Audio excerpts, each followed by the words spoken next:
Certified Financial Planner is an innovative, comprehensive, informative, and cutting-edge podcast that discusses financial topics ranging from personal finance, economics, politics, and personal growth. Simply Financial will cover intriguing and thought-provoking questions so that the listener can simply increase their financial IQ.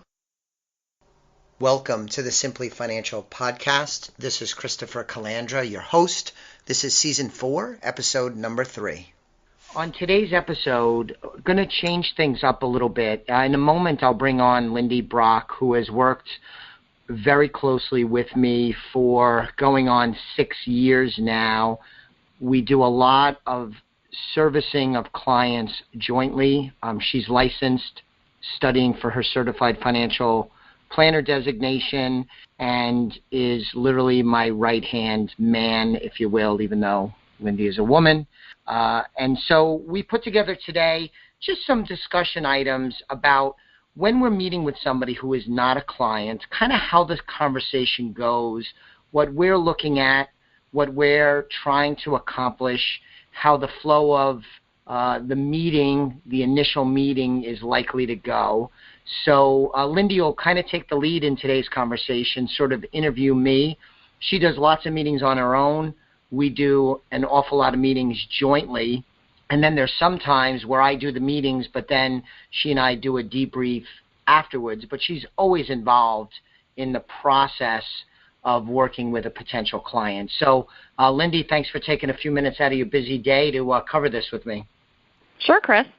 So I think we had set it up where you were going to interview me. You had some thoughts. I thought it was a great idea. This episode actually is your idea, all cards on the table. So where do you want to begin?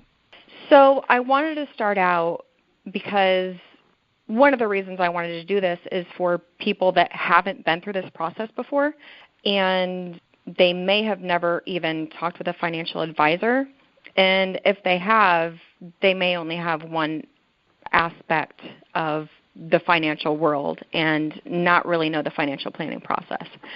So when they walk in the office for the first meeting, like you've already talked to them on the phone and done kind of a small introduction, but they walk in the office for the first meeting. What's it like when they walk in the door, and what is the atmosphere?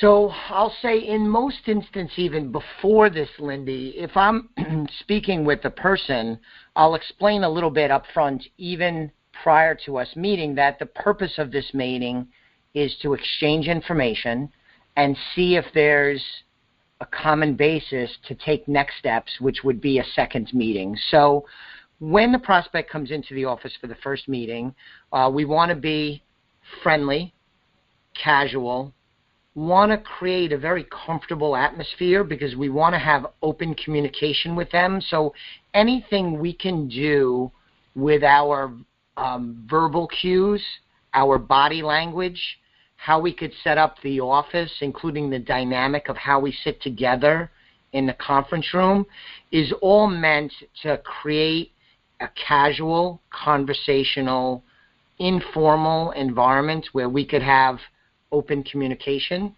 And we want to, from the get-go, let them know that this is a no-pressure, easygoing environment. We're just going to chat because we want them to be relaxed and open with us so that we could have a productive conversation and a valuable exchange of information. Does that make sense?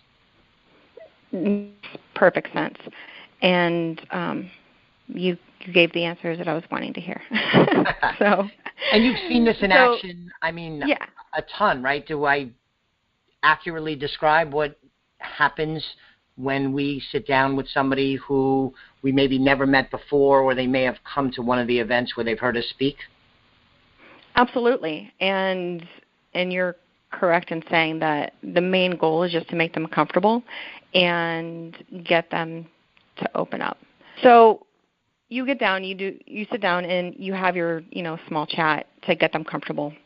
When you really kind of get down to business, what is your first question to them? Well, I would say before the first question, I'll always want to tie in how we came to meet. for the most part, Lindy, when we're sitting with somebody who's not a client, they most often came to us either from a referral from an existing client or secondarily from a center of influence like their attorney or their CPA. And in other instances, it may be a group that we sponsor. We sponsor, especially in Florida, several organizations like Dragon Boat teams, which is a rowing, dance team, bowling team. So sometimes people will come to us and they're part of a group where we have other clients and we have a relationship where we support that organization. So early on, at the beginning, I want to just remind them how we came to be meeting. So if it was a referral from a client, how long have you known so-and-so? We've been working with our client now for 10 or 15 years. I want to build a bond with them and to reinforce that we have some commonality. And it's good for me and it's good for them to just be mindful of the shared relationship that we have, and that early on begins to pull us close together because we're reminded of how we met, and that's where I'll start. And then that will dovetail into, Lindy, some type of an initial question to find out what they were looking to get out of the meeting, like why did they come in? And sometimes I'll take different approaches. Sometimes it'll be a semi-comical, or I think it's comical, well, what made you want to come in and see a financial geek? Yeah. And they'll chuckle, and then they'll often say, because I have a problem, or I have an advisor but I haven't heard from them, or I have an account that's not doing well.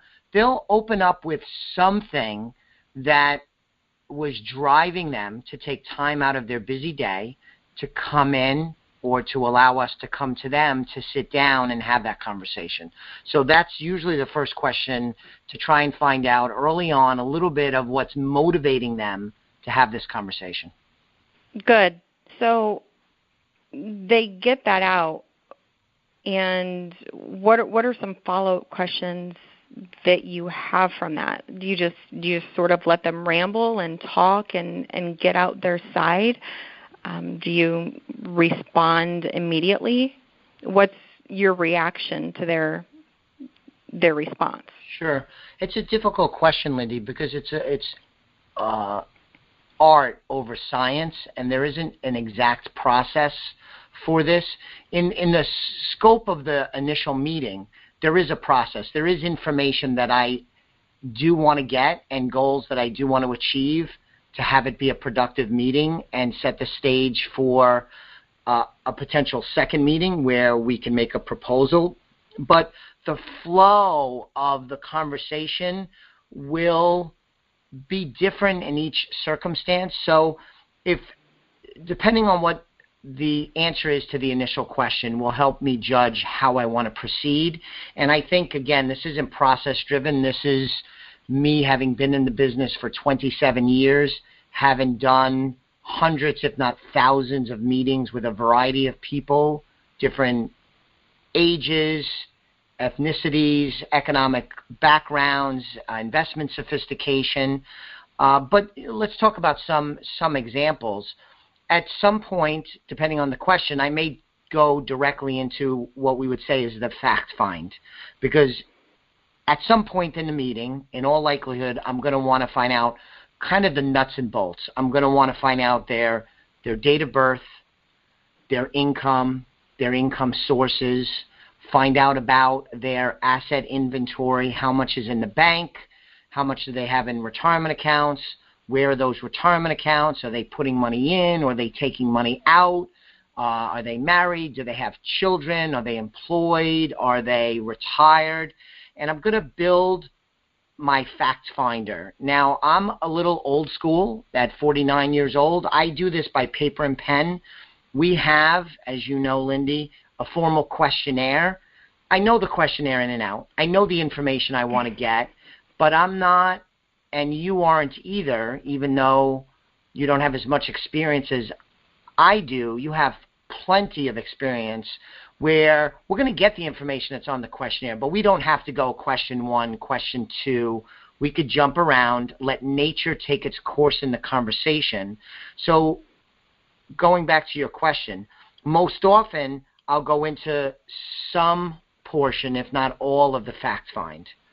Again, some more examples. We'll want to find out, do they own a home? Do they have a mortgage, or is it paid off? What's their status of debt? And that's kind of the fact finder part. Then on the softer part of that will be a little bit more of, what are their goals? What are their objectives? What are they trying to accomplish? Do you have enough income to meet your needs in retirement?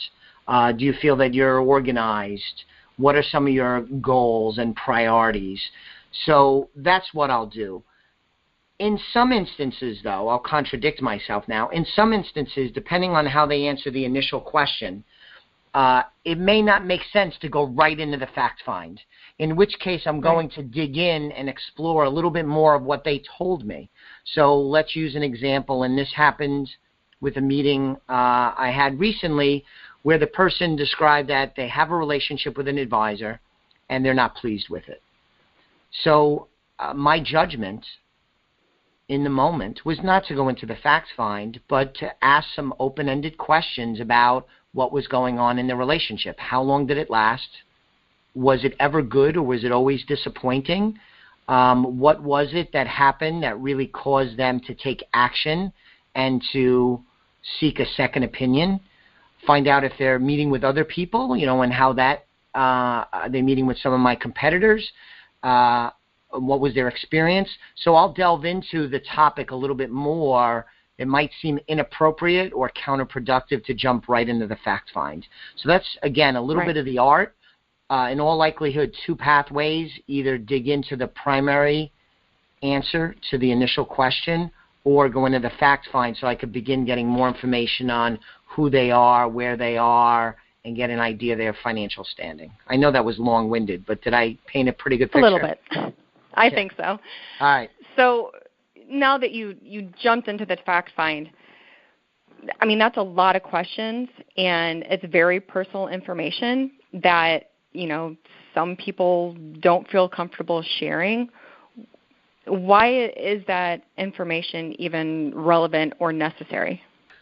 I would usually use the example, it's a little like, a medical doctor. The more that we know about their financial situation, and including their views and attitudes about their financial situation, things like what they feel is working, maybe mistakes they've made in the past, gives me as a professional, as well as my team that's going to help me put together a proposal to help them solve their problems, increase the chances that we could help them achieve their goals.